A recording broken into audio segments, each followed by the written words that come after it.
Hello, my name is Ahmed and I'll show you how to get started with SwiftXR. SwiftXR is a quick Swift WebXR creation tool giving you one-click deploy to Netlify. It automates the whole process of writing raw WebGL, HTML, CSS, and JavaScript into a web user interface that makes that whole process easier for you. SwiftXR also saves all your files on your local storage, so none of your information has been sent to any database. So yeah, let's get started with SwiftXR. So you go to new project. So when you create a new project, we would have more templates coming soon in the future, but for now we have a blank page, a quick product demo, and an happy birthday template. So if you want to create like a WebXR birthday app for someone, you can use this template. If you're creating a product demo for your chair, your table, just one of your products, then you can use the quick product demo. But for this, I'm going to use the blank page, and of course, you can set the name of your project and also the description of your project. And once you're ready, you press create. Once you've loaded it into once you're loaded into the main system, you have this top pan, the middle section, and the base section. So I'm going to start with the base and go to the top. So it has design components. So you have the basic and just components that can help you build your WebXR application. So you can easily drag and drop it, and in order to build those system. The model viewer component here is in charge of if you want to add a 3D model, or you want one that also helps you support the model and gives you that functionality to view it in AR. So here you can pick your components that would help you design your application. In the asset manager system, we have where you drop your asset files.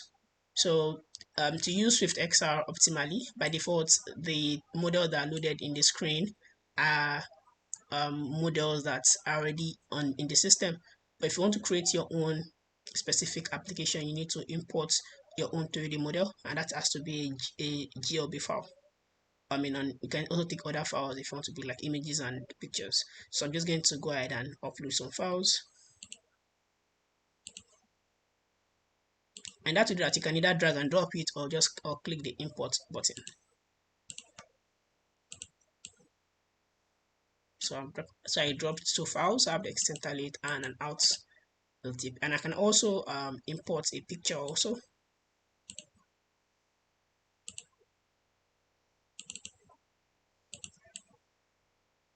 Yeah, so you can see I also have a picture here. And yes, and you also have this tab that just also like helps you increase it and decrease it depending on or what you see fit. And once you're ready, then you have your assets imported. The other middle section is what we call like the workspace. So you have a layer tab that shows you items that makes up this the app you're building. You have the page settings that talk about the page name, the page description, and the page icon. So for the page name, this refers to the name you see up here. So when you deploy your application, what sort of name do you want to be up here? So that's what the page name refers to. Page description, it's a meta information that gives extra description to your application. So when you send it, SEO knows, okay, this is exactly what the application does. The page icon refers to what kind of icon you want to use. So by default, it's loaded with the SwiftXR icon. So that is the icon that you see up here, but you can also change it to any sort of icon that you want. In the middle tab, we have, the workspace. So by default, it's going to be in the mobile layout. And then you have this icon that can help you zoom in and zoom out.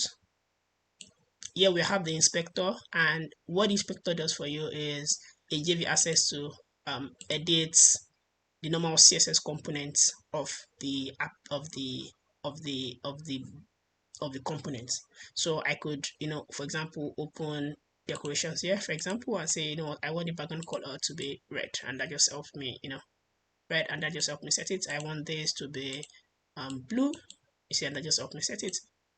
And of course, you have so many other functionality, so you feel free to explore them and pick out the one you want. We have configuration. So the configurator is specific for different components. So for example, for a text, you would only get an ID and a title, but for a 3D model, you'd get extra for because it's a model of your component, so you get all the model of your properties, such as if you wanted to support AR, what kind of are you looking at? Are you looking at it using WebXR or native? The shadow strength. So if I zoom in, for example, and I take the shadow strength up, you see it's more obvious. The shadow is more obvious here now. If you look at the base, and if I take it down to 1, you see it's open.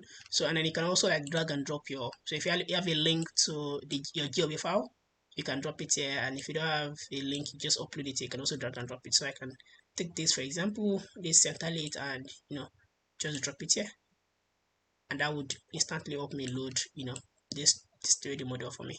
And that is the middle section. The top section gives you a SwiftXR icon.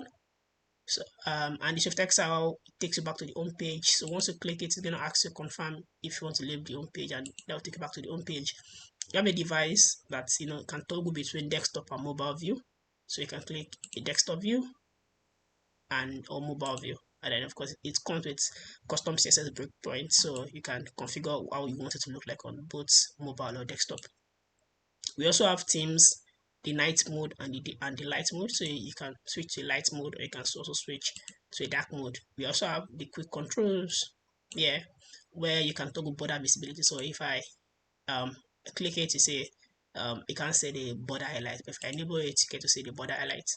We also have the preview web page, and what this does for you is just give you like a quick preview of what your app look like. You can also toggle full screen, so you can switch to a full screen mode or switch back to full screen mode. And we can also redo and undo changes. So I can redo some changes or undo some changes. I say I can undo it back to this, and I can just redo it back to the icon I have here. I can also delete, so I can click this and delete, or either use this one to delete, so I can delete it. Then this also comes with, I can move, copy this. So if I click this and I click this, that would actually help me copy it, and I have like a duplicate here. And of course, if you want to clean the canvas, you can also clean the document. So by clicking this, you can clean, make everything empty, and of course, I can just also redo that changes or undo the changes, and I just set everything back to where it was before. Then for exports, in case you need to use your app as an API or as a JSON data to access some information, you can click JSON, and that would help you export it as a JSON data. And then of course you can index through it. You can also view the source code, which is what source code makes up your application. And if you need to export your project as a zip file, you can click export as a zip file, and that would give you a zip file containing all your assets. You can also edit the source code. So if for whatever reason you want to come in yourself and type in your own code, you can also edit the source code, and you can also export the project as a zip file directly from here. So I've gone ahead and created this sample scene. Once I'm ready to deploy it out, I'll click this button, which is generate quick URL. And once I click it, by default it's going to give me a site name based on the name of the project that you created, and also a URL. If you're okay with it, if you're not okay with it, you can as well change the site name. This is Netlify dashboard, and it will require you to sign up on Netlify and also authorize SwiftXR to access Netlify on your behalf. And once you're happy with everything you have here, you click deploy to Netlify. For it. So the log would show the information about the process, and once it's ready, notify you, and you press OK, and that will open a new tab with the name, and we get to see the machine. So this is a quick intro on SwiftXR, and if you need to go back to your home page, you press the SwiftXR icon, and that will take you back to your home page. Here you get to see the storage you've used and all other information. Thank you, and have a good day.